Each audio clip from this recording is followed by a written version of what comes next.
Hello, you're listening to The Science of Successful Job Hunting with me, Mildred Talabi, author, speaker, and blogger committed to inspiring and changing lives in business and careers. This podcast series is all about sharing tips and techniques with you that will take the guesswork out of your job hunting. Why? Because successful job hunting is not about luck, chance, or hope. Successful job hunting is a science. Welcome to today's episode.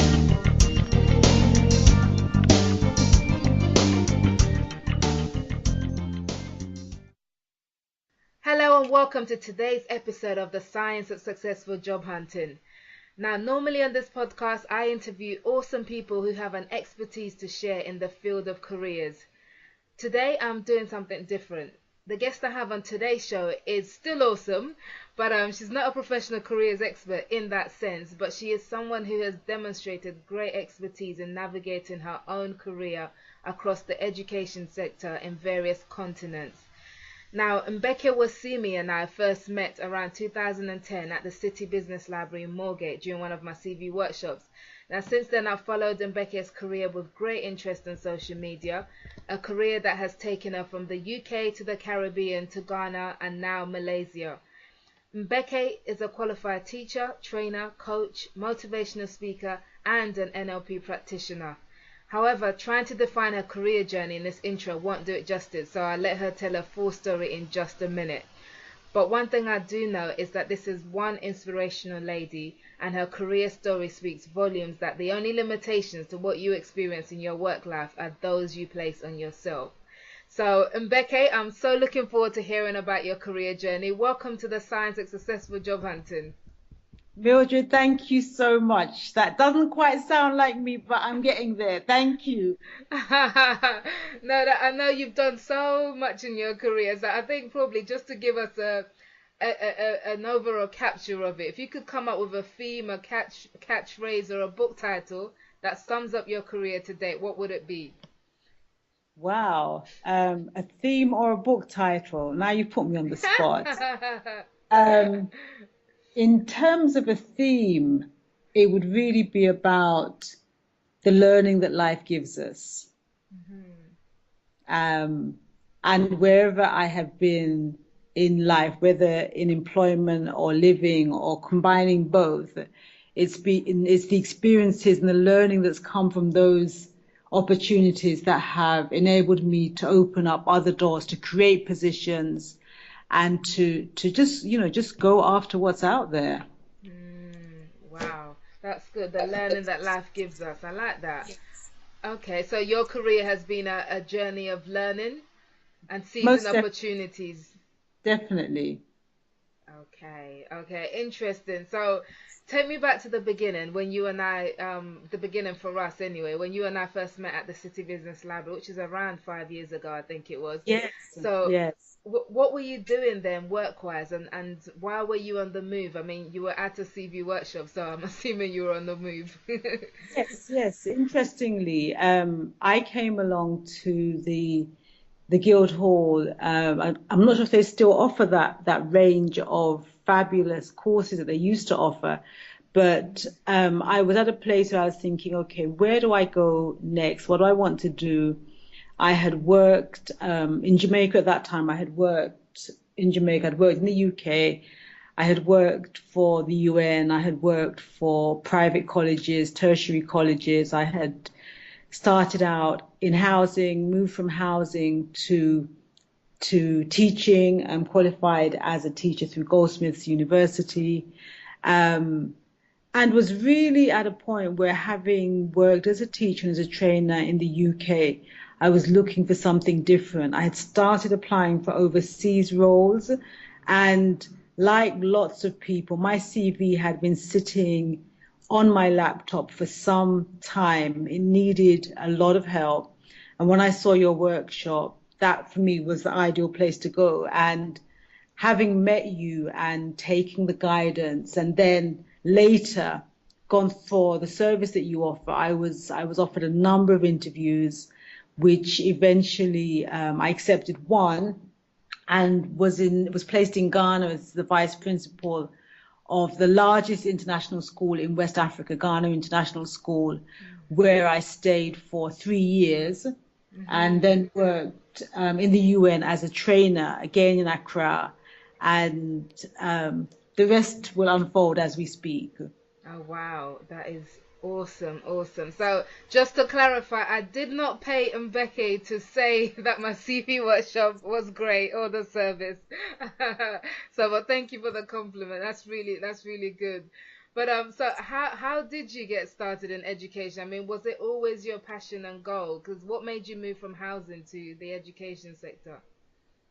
Okay, I did my degree in the 1980s, and like a lot of people in my age range, we went to university almost at a time where we were thinking about subjects that we enjoyed, but we weren't necessarily thinking about careers. So I had a fabulous, absolutely fabulous range of teachers. I went to a secondary school, comprehensive school in Southeast London called Vauxhall Manor, which is now luxury apartments on Kennington Lane. So my post school no longer exists.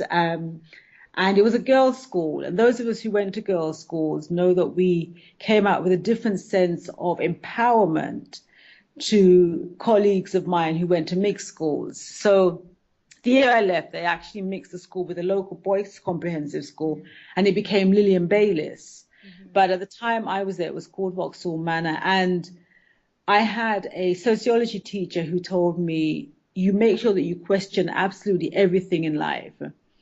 And that was kind of the start of the journey that I'm on now. And then I had an English teacher called Mr. Payne, who said to us as young African Caribbean women that we must read work by writers who look like us. So at 11 years old, I had a teacher who pushed us and made sure that our library was equipped with Toni Morrison, Angela Davis, Maya Angelou, Alice Walker, Ntozake Shangi, a whole range of African American and Caribbean writers, so that my sense of self was developing in a very positive way thanks to that reflection and being the work I was reading. So that was school. Fast forward, my teacher says to me, why don't you apply to university? I did not come from a background where I had family members at university. And in fact, I knew nobody who was black who had gone to university when I was 16, and he told me to apply. So I said to him, do black people go to university? Yeah, and that sounds so strange now, but in the position where I was, socioeconomic, culturally, the experience that I had had, that was my reality. I applied to universities, visited a number of them. At no point did I actually think I was going to go. That was my reality. But the university decided that I was, and I went along to Sussex University, did my first degree there, and found myself after university looking at different careers, but no. What was that first degree that you did? Sociology. Okay. Yes. So I did sociology at Sussex and ended up working in housing, and it was one of those roles that I look back as a kind of stopgap, but a really important stopgap because it was flexible. So while I was working there, I had my daughter. I went to Cameroon where I worked as a volunteer for 3 months. I had published my book of poetry in a local community bookshop, and on the invitation of a teacher from Washington, I was invited to Washington, Boston, and New York to run some workshops. And voluntary sector organizations, if anybody knows anything about the voluntary sector at that time, very, very supportive, very, very flexible. Of course, you can go off to America and Mbeke. I came back. Of course, you can go off to Cameroon for 3 months in Mbeke. So it was the right place for me at that time. And I was in an office with a young man in his 30s who really wanted to be a musician. So he would go off and have time at the studio.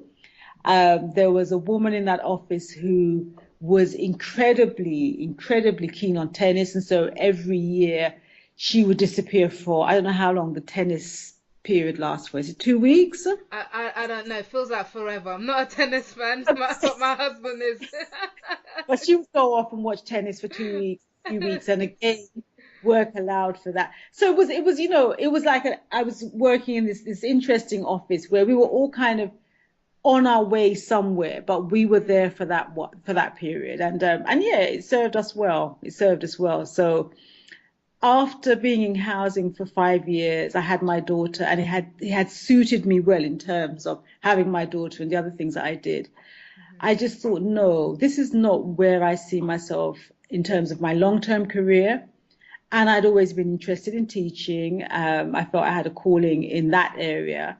So off I went to Goldsmiths and signed up to my PGC. I already had my first degree. And the teacher was formalized in me. And from there, I went on and started teaching and doing other things. Okay. But it sounds like, so you mentioned you went to Cameroon and then also Washington and a few other states in America. So it sounds like from quite early on you've had this international focus, would you say? Yes, definitely. And it's only years later that I realized I'd always had that and enjoyed traveling and just the amazingness of being in other countries. I'm like a child in a sweetie shop in a new country. Everything is fascinating, and people's responses, ideas, culture, religion, practices. I'm just fascinated by all of it. And at this point in my life, I think even, quite a way back, I wasn't about making judgment, but I was just fascinated at decisions that people and countries make and the way that, just the way that it all plays out. So yes, there was an international portfolio building even at that time. Mm. So when it came to it, I think it was 2011, isn't it? That's when you actually made the move to Ghana to Yes, to take up the position of vice principal at the secondary school. yes. So how did that come about? I mean, you applied for it. Did you shortlist a range of countries you wanted to go to, or was it I want to go to Ghana? What opportunities are out there? And then you took one up. Okay, well, culturally, Ghana had always been within my space of understanding, learning, cultural awareness, African history courses, Kwame Nkrumah, Patrice Lumumba, what was happening in Tanzania. I grew up, part of my growing up from being a young woman to a more mature woman came with that awareness, came with that learning. So as a young student at Sussex University, I was an 18-year-old in the presence of people who had worked with Kwame Nkrumah, who had worked with Michael Manley in Jamaica, who had worked with Patrice Lumumba, and all of these players and others were looking to develop what we called, I suppose, more socialist type economies at that time. And many countries were getting their independence. It was a time of change and lots of possibilities. So as an 18-year-old, I would be sitting in rooms with postgraduate students at Sussex University, listening to these conversations that I knew nothing at all about, but I knew I wanted to be there.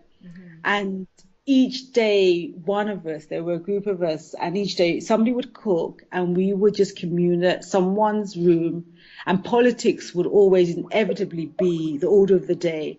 And just amazing discussion. So I was learning that. So within stepping off from that back into London, I signed up for Black History classes, started to go to Kwanzaa events, went to education of the Black Child conferences, anything which was about informing me on what was happening within the Black community, the African Caribbean community. I was interested, and I was there for about 5 to 8 years. I worked as a photographer for Black Business and Culture and The Alarm, and these were two grassroots magazines that tried to raise the awareness of these topics as well. So I was a photographer, then I was a photojournalist, writing articles and doing the photography for those magazines at that time.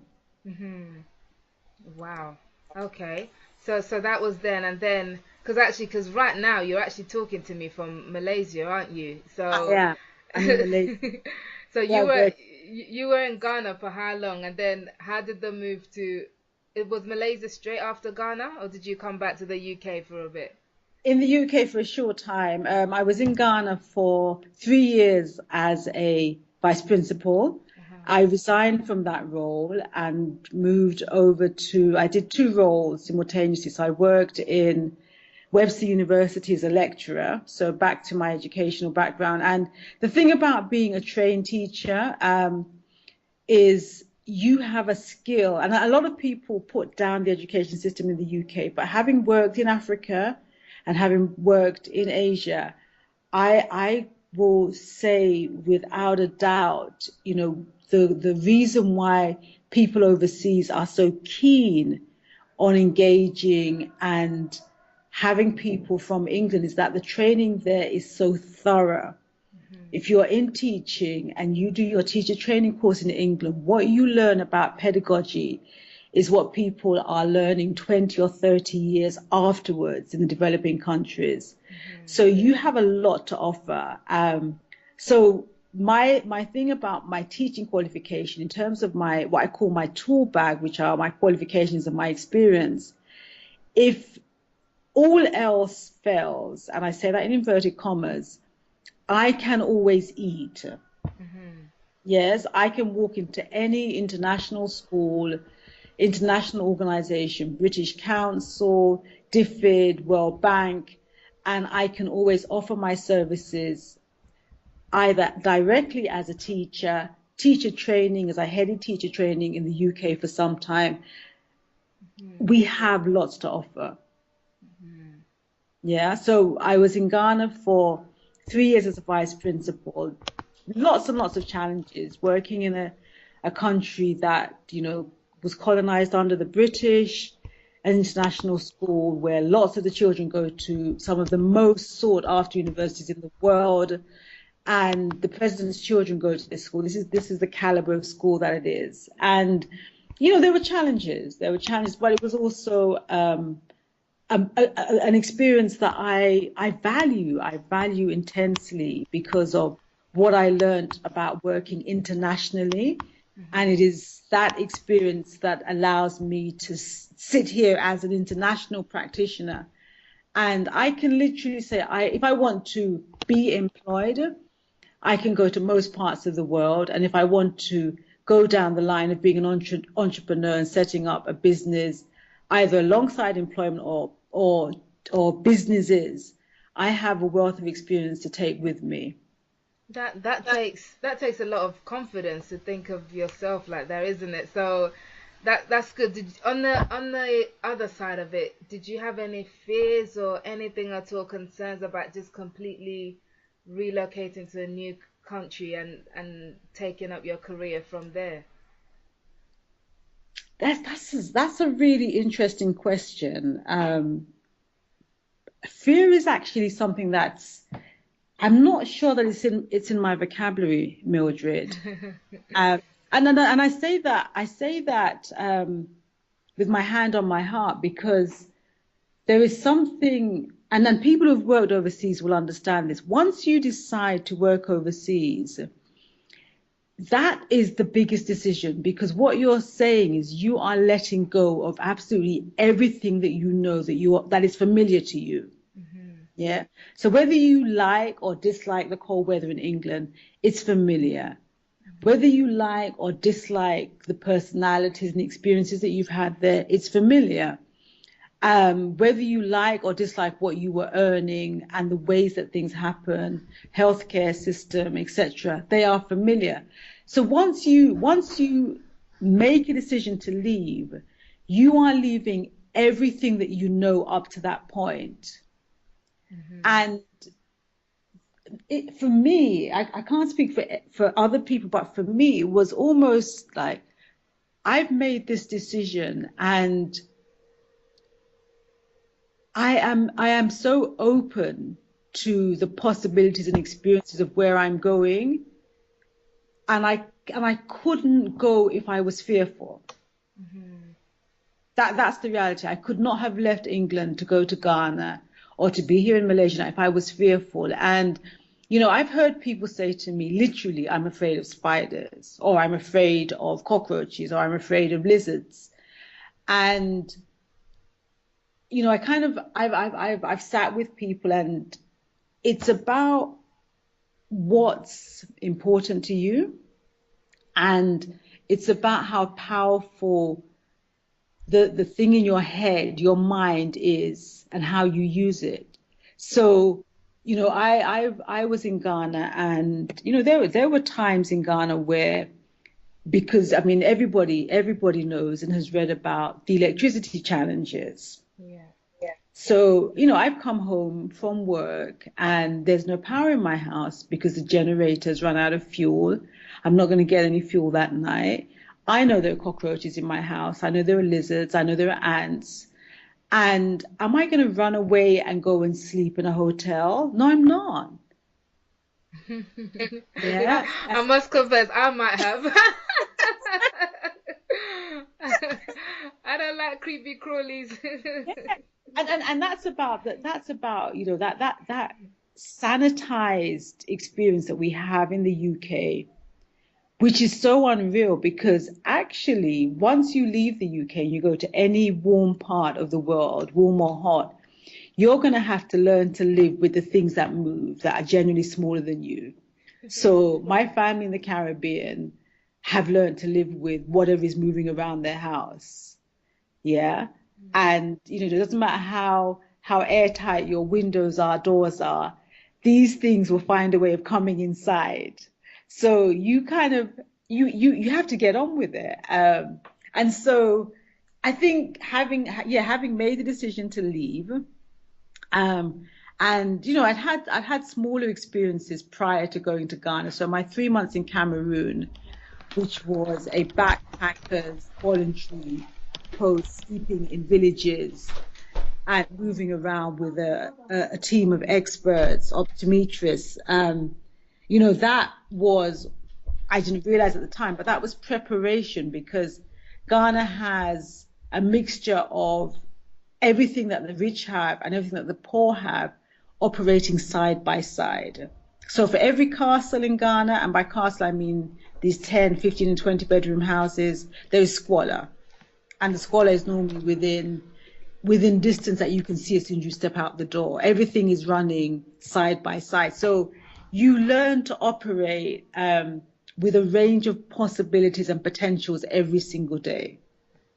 Wow, that's it takes a lot of character to really adapt like that. But I think you definitely have some good points there about it.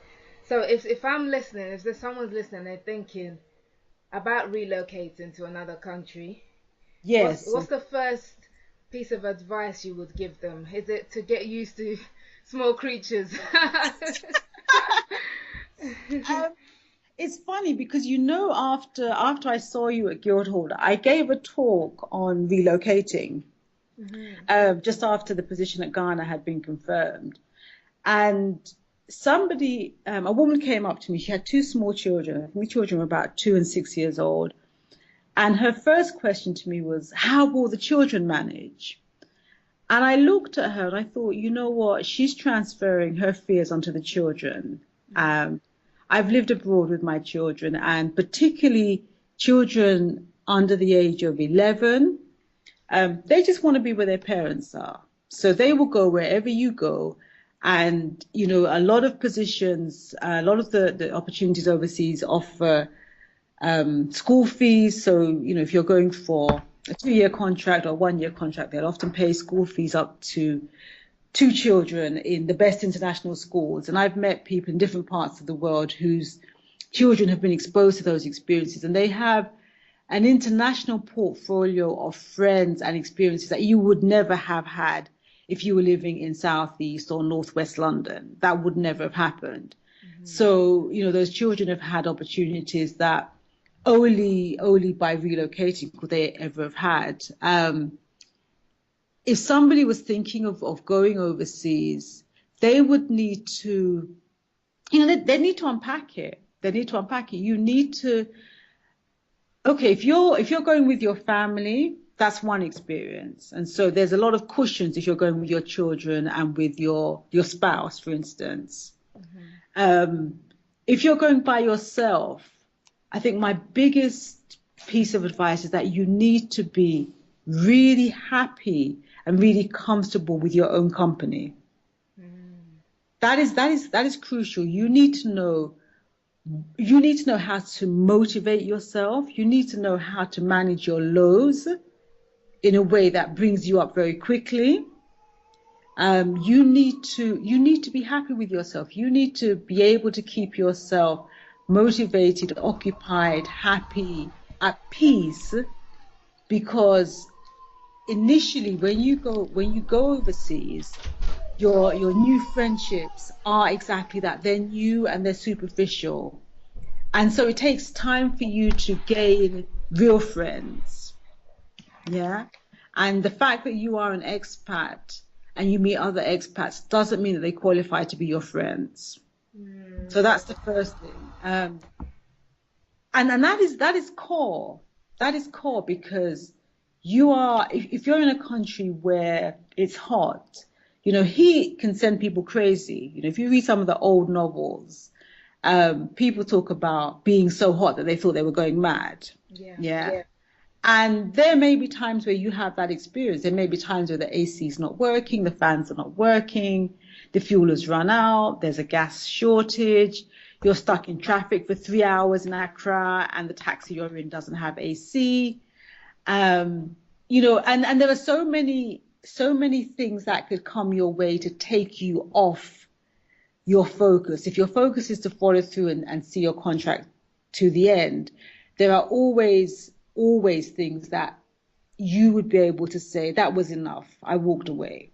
Yeah, there was no fuel for 3 days. There was no water for 2 days.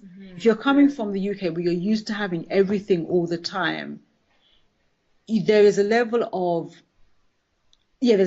satisfaction with self, and there's also a level of flexibility that you may need to go with. So, I know people who have taken contracts and they've said to me, it's not what I expected. And I've said to them, what did you expect? And sometimes they say, I'm not sure, but I'm not sure that this is what I expected. And I say to them, well, be as open as you can to the opportunity and all the possibilities that it comes with. Yeah. If you go away and you have very closed or very fixed ideas about what you want, and it doesn't work out to be like that, then you might find yourself on a plane back to the UK when actually, no, the role might not be exactly what you want, but there may be so many other things happening in that environment that could affect your current and future life. Okay, so it's good to go with some kind of idea, but not too fixed an idea that you're not open to new challenges when you get there. Definitely. And people would do things in a way that are different to what you're used to. For most roles, there are cultural sensitivities that you may have to learn and adapt to when you're in a new environment. I have colleagues in the Middle East, and there's obviously a dress code for most schools. In some schools, and I'm going to keep this specific to education because that's what I know about. In some schools, you have to wear the abaya. Now, I have heard people say to me, I'm not wearing an abaya. Why should I do that? I'm not a Muslim. What's the abaya? Is that the full covering? The full black covering. It's not your head covered, but your arms and shoulders and down to your feet are covered. Okay. Yeah.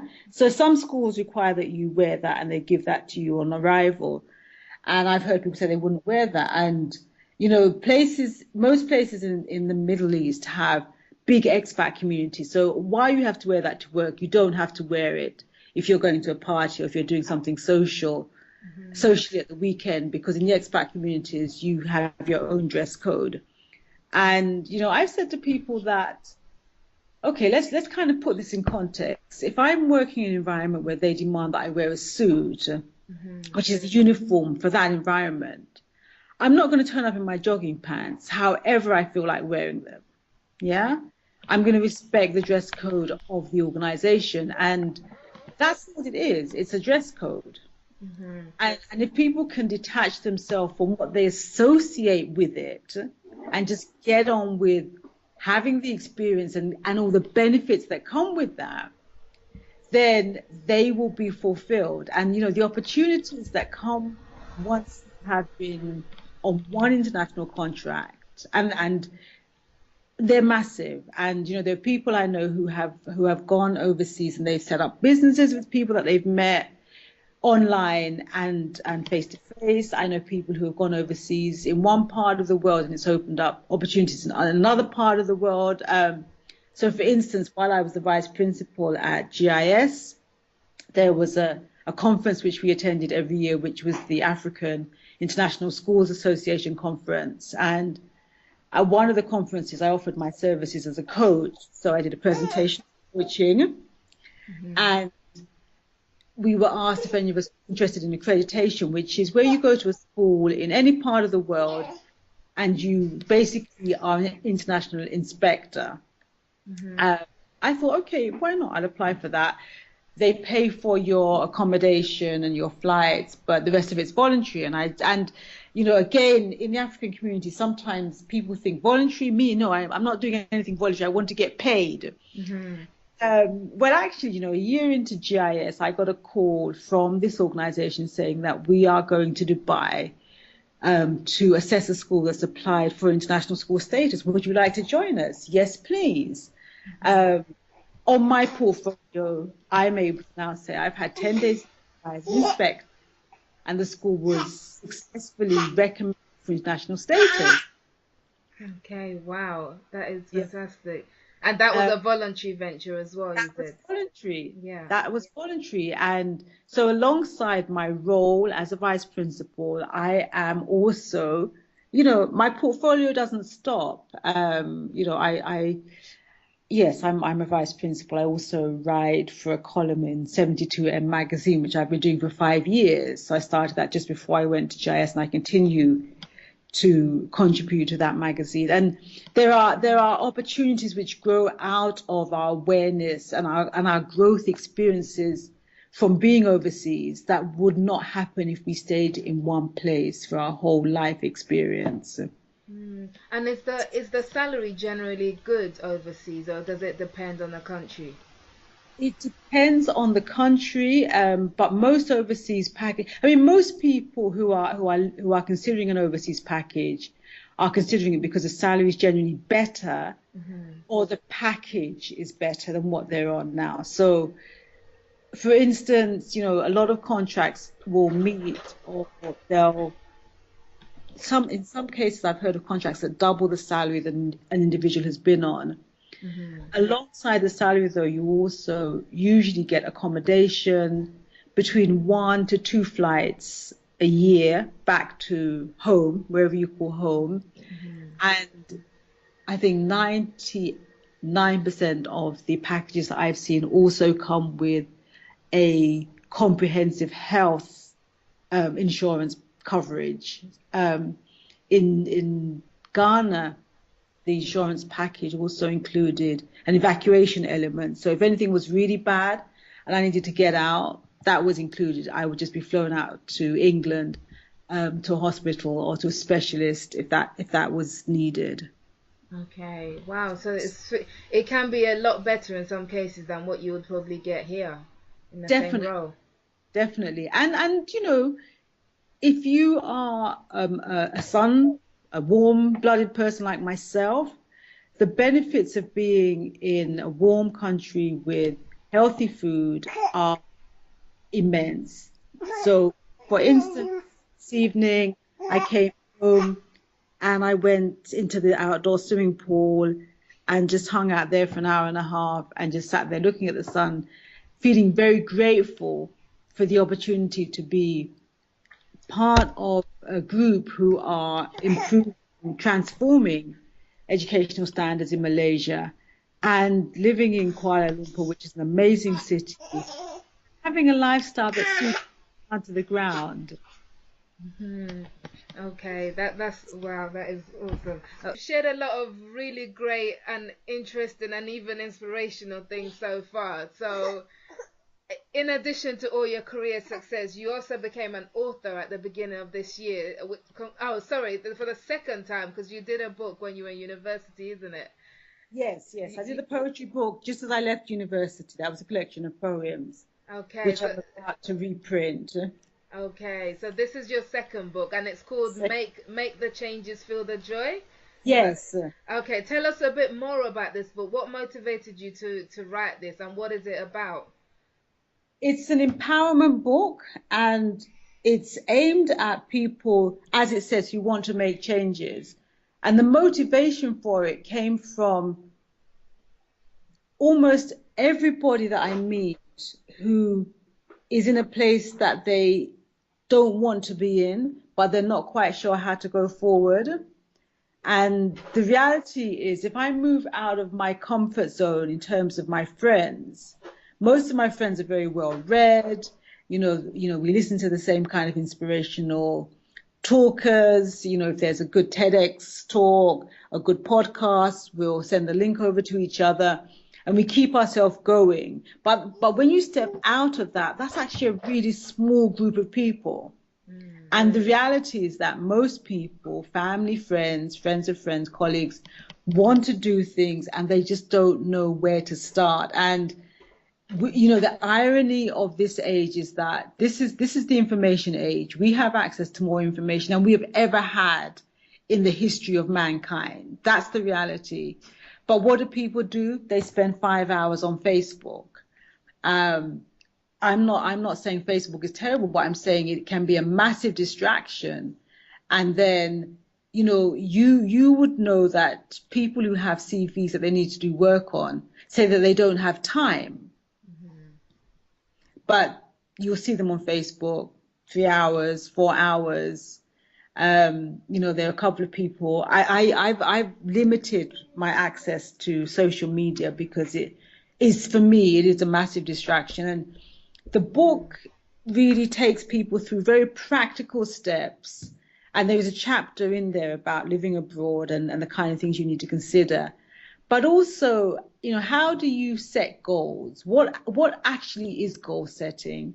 How do you do it in its simplest form? And how do you make sure that you get what you need at the end of it? And it really, for me, was really about going back to basics. I'm revising it. I'm actually going to revise it and reprint it next year.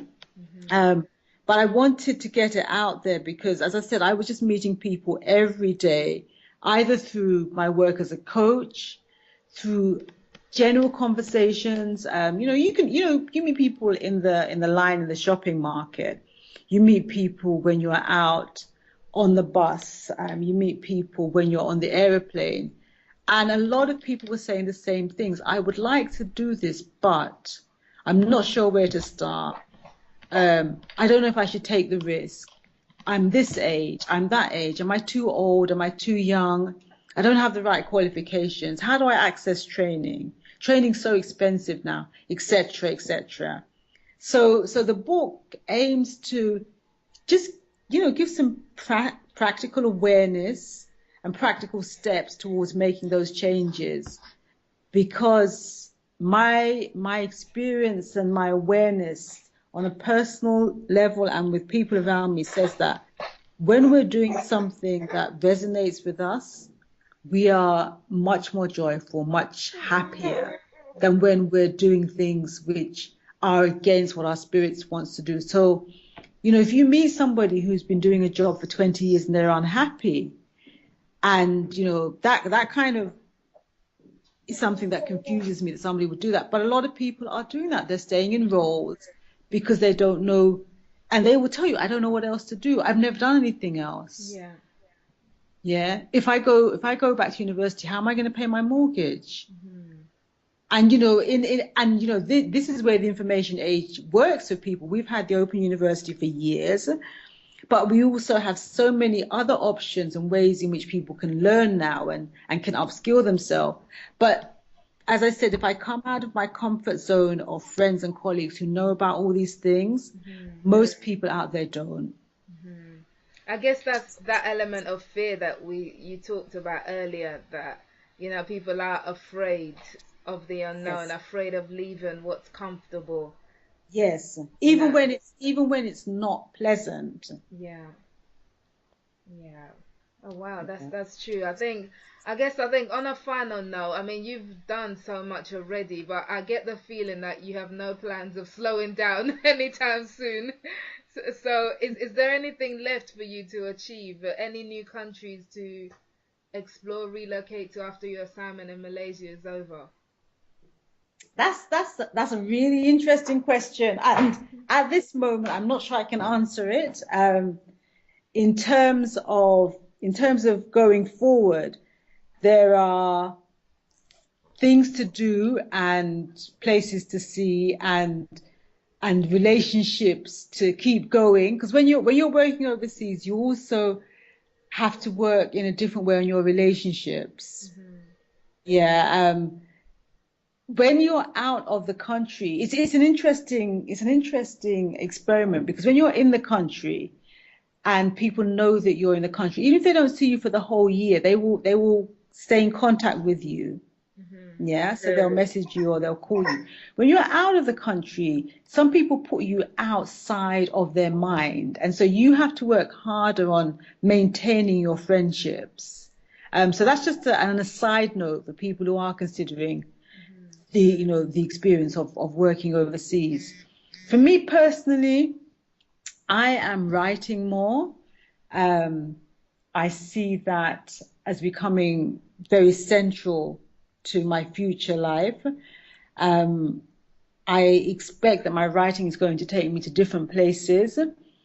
Um, in terms of roles, do you know, Mildred,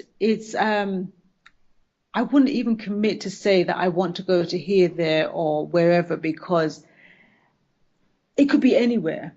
That's the reality. I mean, I was offered a job in Kazakhstan a Wow. few years ago, and then this might make you laugh, but one of the reasons I didn't take it is that it was too cold. Gosh. And I learned a lot about myself because the salary was fantastic. When I checked the temperature, it was minus 41 Oh God. the month they wanted me to start. And I just said, Mbeke, really, I had to sit down with myself and say, this is not you. Yeah, this is going to be a real challenge for you. And is it a challenge that you want to take up? And I decided no. And but the reality is that at this point in my career, I have those options. And so having made the decision to leave in the first place, it has opened up a lot of very different doors for me that I don't think would have opened up had I remained in the UK. So Wow. the future is bright, incredibly bright, and as diverse as the past has been. Wow, I love that. And what a perfect way to end it. I absolutely love that.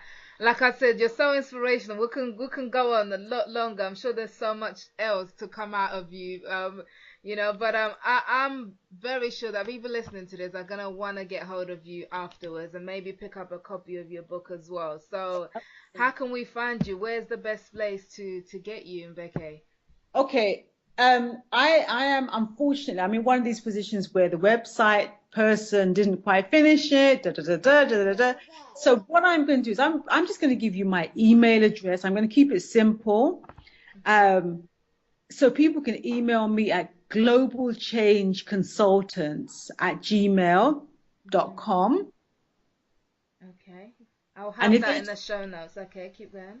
Okay, great. And if they just put in the subject following, um, if you give them a title, following your podcast interview, so that I know that it's not spam.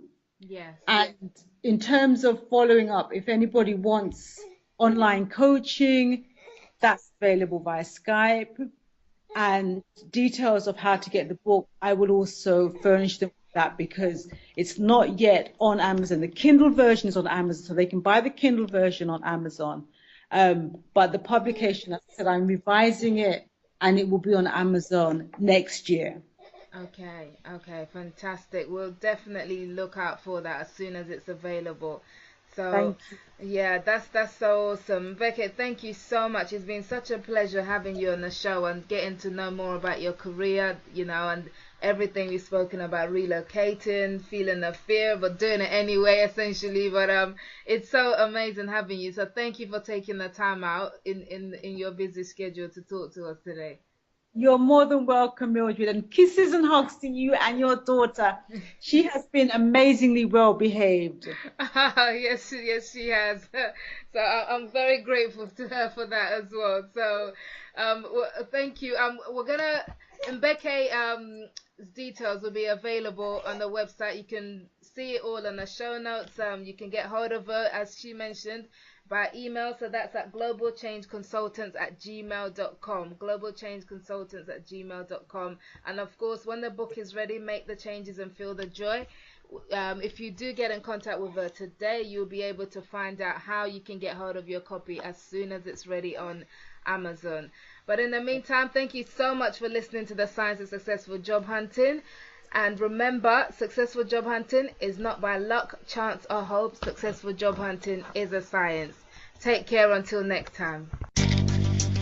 You've been listening to the Science of Successful Job Hunting podcast series with me, Mildred Talabi.